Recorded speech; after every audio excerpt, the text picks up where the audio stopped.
বিএজিবির ১০ম প্রতিষ্ঠা বার্ষিকী। তার অর্থ হলো ১০ বছর আগে আমরা এই প্রতিষ্ঠানটির যাত্রা শুরু করি।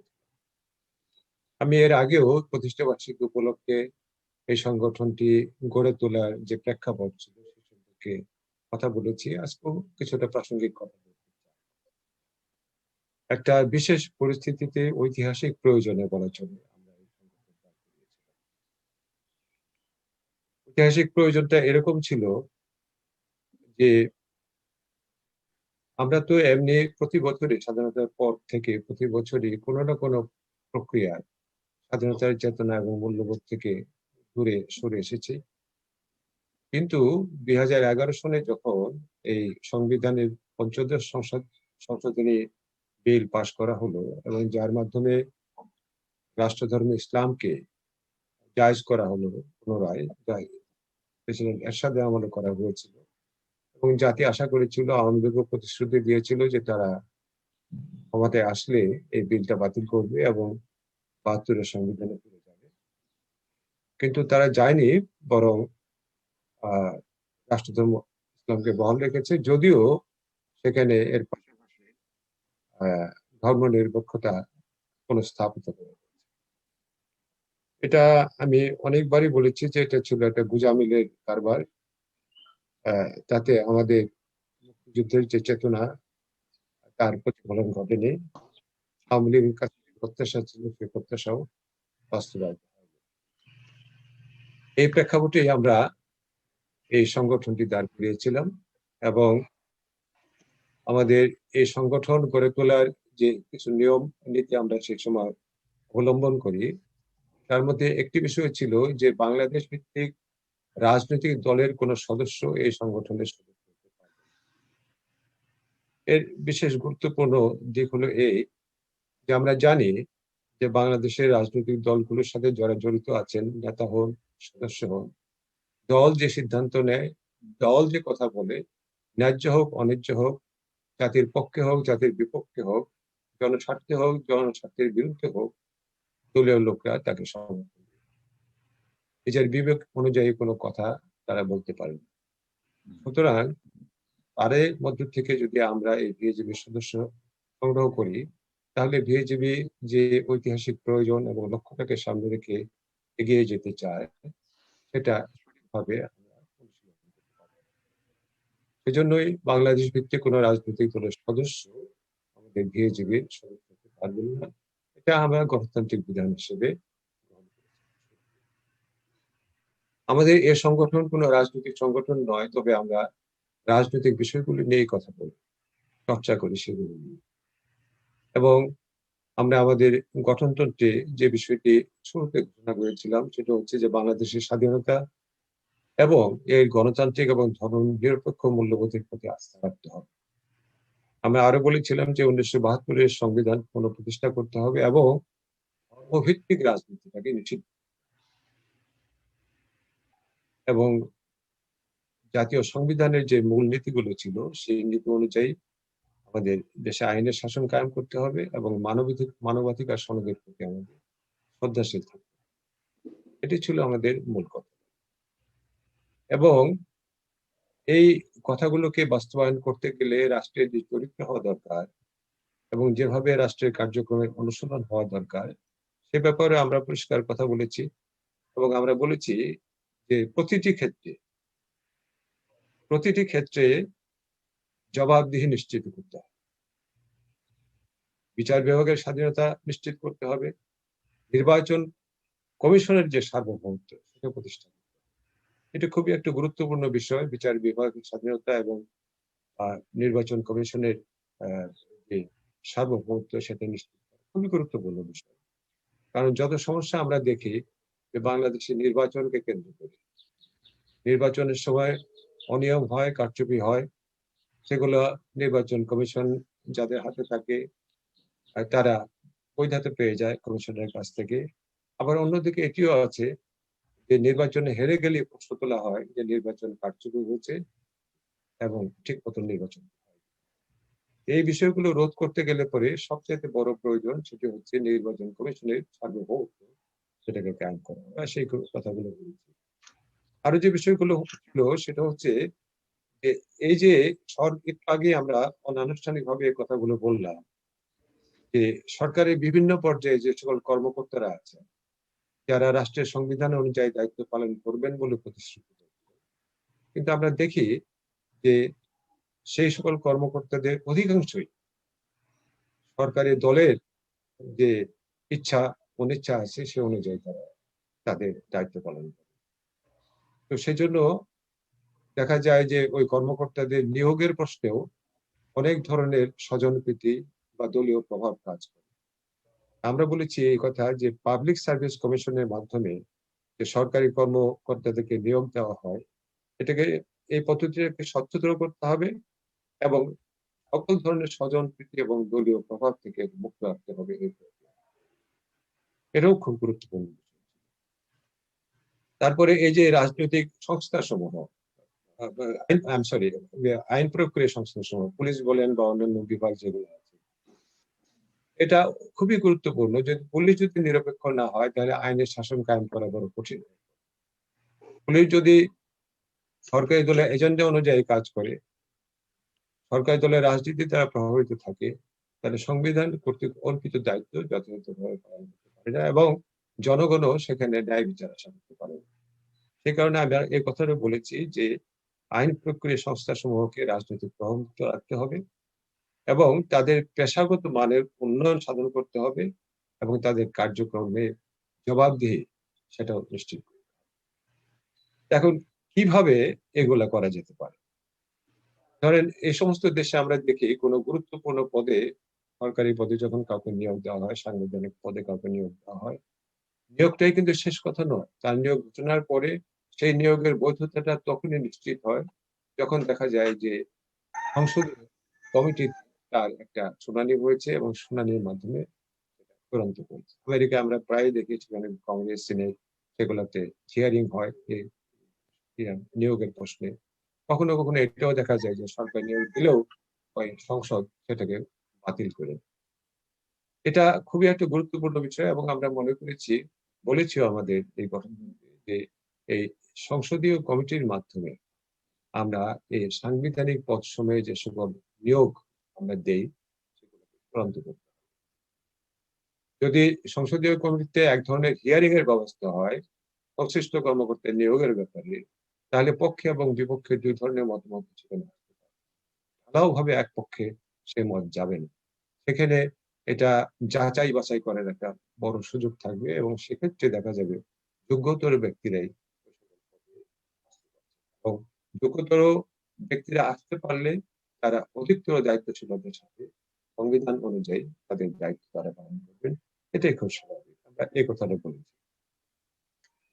যেমন আরো কথাগুলো আমরা বলেছি আহ, যেমন আমরা দেখেছি যখন আমরা এই সংগঠনটি করি সেই সময় দেখেছি 2009 সনের নির্বাচন হলো 10 সনে সেই নির্বাচনটা দেশে বিদেশে বেশ প্রশংসা পেয়েছিল তুলনামূলকভাবে এটা একটা নিরপেক্ষ নির্বাচনই হয়েছে কারচুপির তেমন কোনো গুরুতর অভিযোগ ছিল না কিন্তু সেই নির্বাচনে হেরে যাওয়ার পরে প্রধান বিরোধী দলকে আমরা দেখেছি তারা সংসদ বর্জন করেছে সংসদে তারা যায় না দিনের পর দিন যায় না সংসদের কার্যক্রমে অংশগ্রহণ করে না এমনকি তারা বাইরে বসে প্রেস ক্লাবে বসে বাজেট ঘোষণা করে বিকল্প বাজেট দেয় কখন তারা যায় যে সংবিধানে এক নাগারে যদি 90 দিনের বেশি অনুপস্থিত থাকে তাহলে সদস্যপদ থাকবে না তারা 89 দিন পর্যন্ত অনুপস্থিত থাকে এবং 90 দিনের দিন সংসদে হাজির হয়ে তারা তাদের হাজিরা খাতা ঠিক করে যাতে বেতন ভাতা ইত্যাদি সব তারা তুলতে পারে তো সেই জন্য আমরা প্রস্তাব করেছি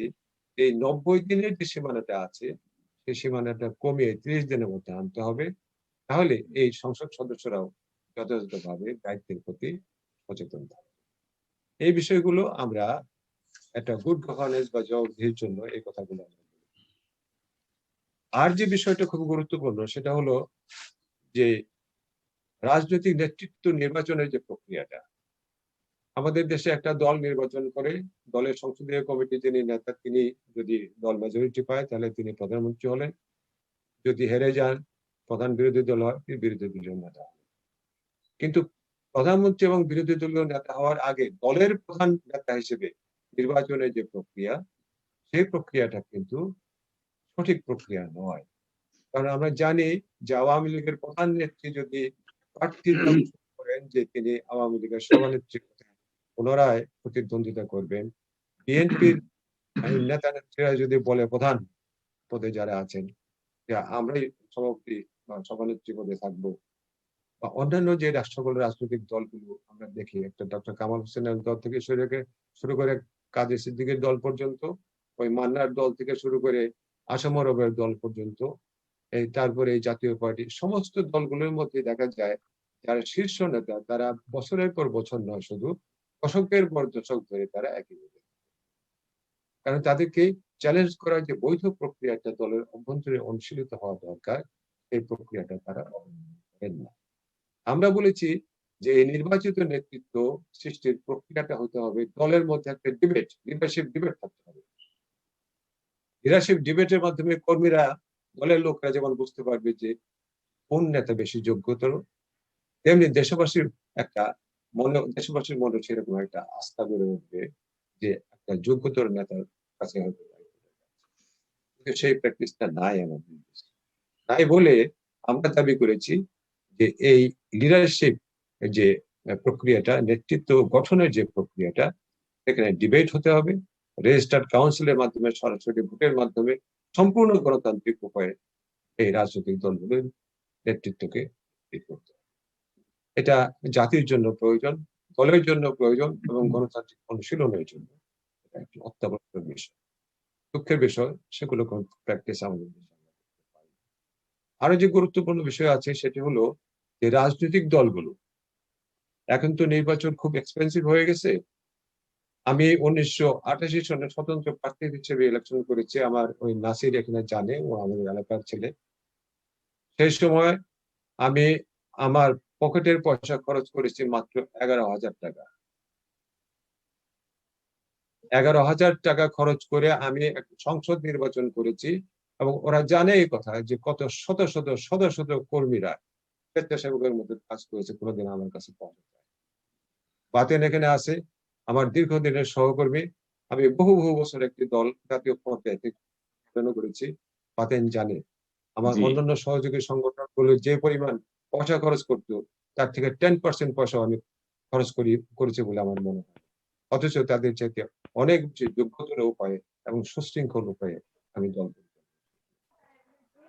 তো যেটা দেখা যায় যে এই রাজনৈতিক দলগুলোর তহবিল সম্পর্কে পরিষ্কার তথ্য না থাকায়, তহবিলের উৎস সম্পর্কে পরিষ্কার তথ্য না থাকায় যা হয় সেটা হচ্ছে যে মাঠের কর্মীরা এখানে অপাঙ্ক্তেয় হয়ে থাকে। যাদের অনেক টাকা পয়সা আছে তারা দলের শীর্ষ পর্যায়ের নেতাদেরকে পয়সা দান করেন, টাকা পয়সা দেন বিপুল পরিমাণে, এবং তারপরে দলের নমিনেশন পান। 5 বছর ধরে যে সকল কর্মীরা মাঠে থেকে কাজ করে জনগণের সাথে সম্পর্ক স্থাপন করে, নির্বাচনের কয়েক সপ্তাহ আগে দেখা যায় ভিন দেশে এক লোক এখানে এসে তারপর দলের নমিনেশন পেয়েছে এবং অর্থের বিনিময়ে নির্বাচন করে সেখানে নির্বাচন। এই জায়গাটা খুবই মানে একটা কঠিন জায়গা। একটা রাজনৈতিক প্রক্রিয়াকে গণতান্ত্রিক উপায়ে এগিয়ে নিতে হলে, জবাবদিহিমূলক পর্যায়ে নিয়ে আসতে হলে, এই যে টাকা পয়সার খেলা, নির্বাচনের সময় নির্বাচন কমিশন বেঁধে দেয় যে তুমি 3 লাখ টাকা খরচ করতে পারবা, কিন্তু প্রার্থীরা 30 কোটি টাকা খরচ করে, কোথাও তাকে জবাবদিহি করতে হয় না। আমরা সে কারণে বলেছি যে এই যে রাজনৈতিক দলগুলি যে তহবিলের উচ্চ এবং তাদের বাৎসরিক আয় ব্যয়ের যে হিসাব, সেটাকে নিয়মিতভাবে অডিট করতে হবে, এবং রাজনৈতিক কর্মকাণ্ডে কালো টাকার যে প্রভাব, সেটা রোধ করতে হলে একমাত্র উপায় হলো ওই যে কানাডার মতন জায়গাতে নির্বাচনে খরচ দিবে রাষ্ট্র। এরকম আরো অনেক দেশে আছে, নির্বাচনে খরচ, রাজনৈতিক দল পরিচালনা খরচ দিবে রাষ্ট্র, এবং রাষ্ট্রের কাছে তারা জবাবদিহি করবে কত টাকা কিভাবে তারা খরচ করবে। আমরা এই প্রস্তাবটা করেছি যে এটা রাষ্ট্রীয় কোষাগার থেকে এই রাজনৈতিক দলগুলিকে এই নির্বাচন করার জন্য যে অর্থ প্রয়োজন, তাহলেই কিন্তু এখানে একটা ভালো ধরনের জবাব। আমরা যে এই গুড গভর্নেন্স এবং অ্যাকাউন্টেবিলিটির কথা বলি, এই অ্যাকাউন্টেবিলিটি খুব বেশি প্রয়োজন, বিভিন্ন দিক থেকে প্রয়োজন। আমি যে কয়টা বিষয় বললাম, এগুলো হলো তার অন্যতম। এই যে যেমন সম্পদের হিসাব নিকাশের বিষয়, রাজনৈতিক দলের নেতারা সম্পদের হিসাব নিকাশ ঠিক মতন দেন না। রাষ্ট্রপতি বলেন, প্রধানমন্ত্রী বলেন, সরকারি মন্ত্রী বলে বা বিরোধী দলীয় নেতা নেত্রীরা বলেন, তারা কেউ তাদের সম্পত্তির হিসাব ঠিক মতন দেন না। আজকাল দেখা যায় আমাদের দুদক, দুর্নীতি দমন কমিশন বিভিন্ন ক্ষেত্রে তৎপরতা দেখাচ্ছে, এটা ঠিক, কিন্তু এখনো বহু বহু জায়গা তাদের ধরাছোঁয়ার বাইরে আছে, যেখানে তারা কিছুই করে না। সেই জন্য এই কথাটা বলেছি যে এই এই যে আপনার সম্পত্তির হিসাব, এই সম্পদের হিসাবটা ঠিক মতন প্রকাশ করতে হবে। প্রতি বছর নিয়ম অনুযায়ী প্রকাশ করতে হবে, আয়ের উৎস সেখানে ঘোষণা দিতে হবে। আরো একটি বিষয় যেটা আপনার আমার মনে হয় তাজুল ভাইয়ের সাথে আমি একমত ছিলাম, আলাপও করেছি ব্যক্তিগত পর্যায়ে। সেটি হলো এই যে কয়েক বছর আগে, সম্ভবত বছর ৩ আগে, যখন তৎকালীন আওয়ামী লীগের সাধারণ সম্পাদক ঘোষণা দিলেন যে স্থানীয় পর্যায়ে যে নির্বাচনগুলো আছে, স্থানীয় সংস্থা, যারা উপজেলা ইলেকশন, ইউনিয়ন কাউন্সিল ইলেকশন, পৌরসভার ইলেকশন, এই ইলেকশন গুলোতে দলের পক্ষ থেকে, জাতীয় ভিত্তিক যে দল আছে, দলের পক্ষ থেকে নমিনেট দিতে হবে, নমিনেট দেওয়া হবে এবং দল ভিত্তিক নির্বাচন। আমার মনে পড়ে তাজুল ভাইয়ের সাথে এই বিষয়ে মত বিনিময় করার সময় আমি আমার আশঙ্কাটা প্রকাশ করেছিলাম যে জাতীয় পর্যায়ে যখন আমাদের গণতান্ত্রিক মূল্যবোধ অনুপস্থিত, গণতান্ত্রিক অনুশীলন অনুপস্থিত, গণতন্ত্রের যে দায়িত্বশীলতা আছে সেটা যেখানে অনুপস্থিত, এই দায়িত্ব গণতন্ত্র কাকে বলে, এর মাহাত্ম্যটা কি, সেটা যখন আমরা বুঝতে পারি না জাতীয় পর্যায়ে, তখন যদি আমরা ইউনিয়ন, উপজেলা, পৌরসভা পর্যায়ে দলভিত্তিক নির্বাচন করি, তাহলে পরে জনগণের মধ্যে একটা প্রচন্ড ধরনের বিভক্তি আসবে। আগে আমরা দেখেছি ইউনিয়ন কাউন্সিল ইলেকশনের সময়, পৌরসভা এবং উপজেলা ইলেকশনের সময় নির্বাচন হয়েছে, প্রতিদ্বন্দ্বিতা হয়েছে, কিন্তু নির্বাচনের পরে একটা পর্যায়ে এসে তারা পরস্পরের সাথে মিলেমিশে সামাজিক সম্পর্ক বজায় রেখেছে। কিন্তু এখন দেখেন আপনারা, ইউনিয়ন কাউন্সিলের নির্বাচন বলেন আর ওই স্থানীয় সরকারের নির্বাচনগুলোর কথা দেখেন, নির্বাচন হওয়ার পরে জাতীয় পর্যায়ে যেমন হেরে যাওয়া প্রতিপক্ষ জিতে যাওয়া প্রতিপক্ষকে শত্রু মনে করে, বা জিতে যাওয়ারা হেরে যাওয়াকে শত্রু মনে করে, একটা সাংঘাতিক ধরনের দলীয় মেরুকরণ হয়েছে। এখন কিন্তু স্থানীয় সরকারের নির্বাচনগুলোতেও ঠিক এই ধরনের অবস্থা। শুধু তাই নয়, জাতীয় পর্যায়ে যে পরিমাণে পয়সা খরচ হতো, একটা এমপি ইলেকশনে যতটুকু পয়সা খরচ হয়, আমার মনে হয় কোনো ইউনিয়ন কাউন্সিলের ইলেকশনের চেয়ারম্যান পদে চাইছে তো অনেক বেশি। তো আমরা বলেছিলাম যে এই স্থানীয় সরকারের নির্বাচনগুলোকে দলীয় রাজনৈতিক প্রভাব মুক্ত রাখতে হবে, যাতে জনগণের মধ্যে যেমন পারস্পরিক সৌহার্দ্য বজায় রাখা সম্ভব হবে, তেমনি স্থানীয় নির্বাচনগুলো, স্থানীয় উন্নয়নগুলো ঠিক মতো হবে। এখন উপজেলার চেয়ারম্যান জনগণের ভোট দিয়ে তিনি নির্বাচিত হলেন, এখন জনগণের কাছে তার কাছে প্রতিশ্রুতি আছে কিভাবে এলাকার উন্নয়ন করবেন, মানুষের কল্যাণ করবেন, কিন্তু তার মাথার উপরে বসায় দেওয়া হয়েছে লোকাল এমপি কে। এমপি বলবে যে না, আমার ইচ্ছা মতো তোমরা এইভাবে করো, এই প্রকল্প চলবে, এটা চলবে না, তাকে জব দিবা, তাকে দিবা না। এই যে খবরদারি জিনিসটা, রাজনৈতিক খবরদারি, এই খবরদারিতে কিন্তু জনগণের মধ্যে ভোগান্তি বেড়েছে এবং এলাকার উন্নয়নও বারে বারে বাধাগ্রস্ত হয়েছে। আমরা এই বিষয়টা উল্লেখ করেছি। আর এমনিতে যুদ্ধাপরাধীদের বিচারের বিষয়টা, ওটা আমরা ওই সময় বলেছিলাম, এবং সেটা বিচার অনেকেরই হয়েছে এবং এটা চলছে এখনো। সেটার ব্যাপারে আমরা নতুন করে আর কথা বলতে চাই না। তো এই যে আপনার বাংলাদেশে যে সকল ক্ষুদ্র ক্ষুদ্র জাতিগোষ্ঠীর সমূহ আছে, এই গারো আছে, চাকমা আছে, হারুন আছে, মারাং আছে, তারপর খাসি আছে, এই মণিপুরি আছে, এই বহু বহু ধরনের ক্ষুদ্র জাতিগোষ্ঠী আছে। ৭১ সনে আমার বাড়ির সীমান্ত এলাকাতে ৭১ সনে অনেক গারো মুক্তিযুদ্ধ অংশগ্রহণ করেছে। এবং আমার ভাই শহীদ খুররম, যে তাকে সমাধিস্থ করা হয় 11ই ডিসেম্বর, সেদিন ওই পাহাড় অঞ্চলে প্রচুর পরিমাণে গারোরা এসে সেই ইয়েতে তার শেষকৃত্যে অংশগ্রহণ করেছে।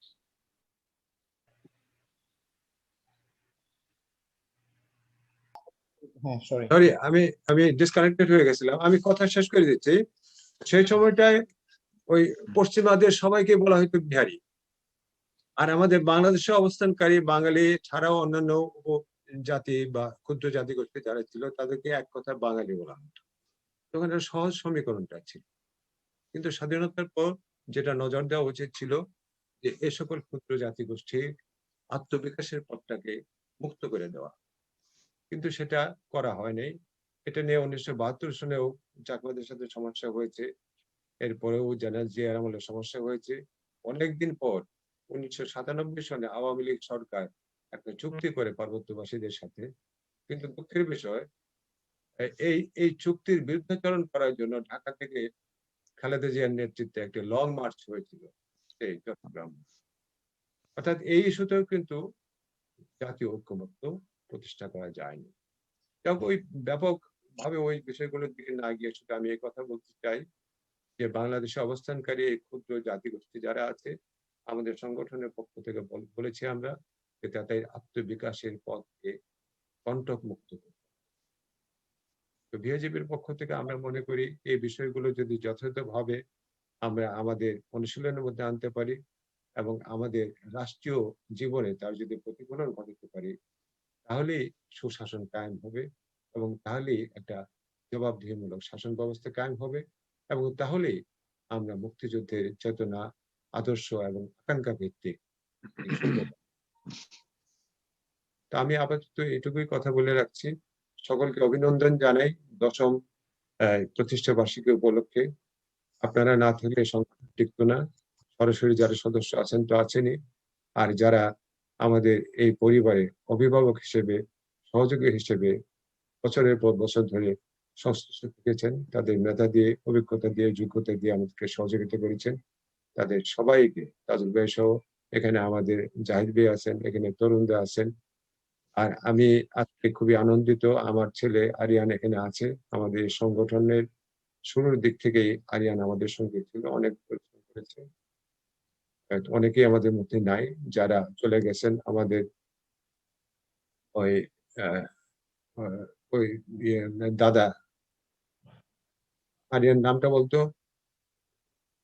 ওই ছুটি নিছে একটু, আনন্দ মোহন দাস, আনন্দ দা, কাকা, সরি, আনন্দ দা, তার অনেক অবদান আছে। যদিও আমাদের আরেকজন ভদ্রলোক শুরুতে আমাদের সাথে ছিলেন, সম্প্রতি তিনি প্রয়াত হয়েছেন, কৃষিবিদ। দাদা, ওনার নাম যেন কি? ডক্টর সিদ্দিক আলী মিয়া। ডক্টর সিদ্দিক আলী মিয়া, সিদ্দিক আলী মিয়া, তিনি প্রয়াত হয়েছেন। কিন্তু শুরু থেকে উনি অনেক পরিশ্রম করেছেন। আসলে যদিও আমাদের নীতিগত ভাবে একটা পর্যায়ে পরিষ্কার একটু ভিন্ন মত দেখা দিয়েছিল, কিন্তু তথাপিও তিনি ওই বয়সে, 80 বছর বয়সে তিনি অনেক পরিশ্রম। এটাই নিয়ম। সংগঠন শুরু যখন হয় তখন যারা থাকে তারা যে শেষাবধি সবসময় থাকতে পারে এমন নয়। আওয়ামী লীগের ইতিহাস দেখলে সেটা স্পষ্টভাবে আমরা বুঝতে পারি। শুরু যাদের দিয়ে হয়েছিল তাদের অনেকেই পথ পরিক্রমায় টিকে থাকতে। এটি নিয়ম। যুগের প্রয়োজন মেটাতে না পারলে ছিটকে পড়বে। তবে যারা এই অবদান রেখেছেন তাদের সকলের প্রতি আমি গভীর শ্রদ্ধা জানাই।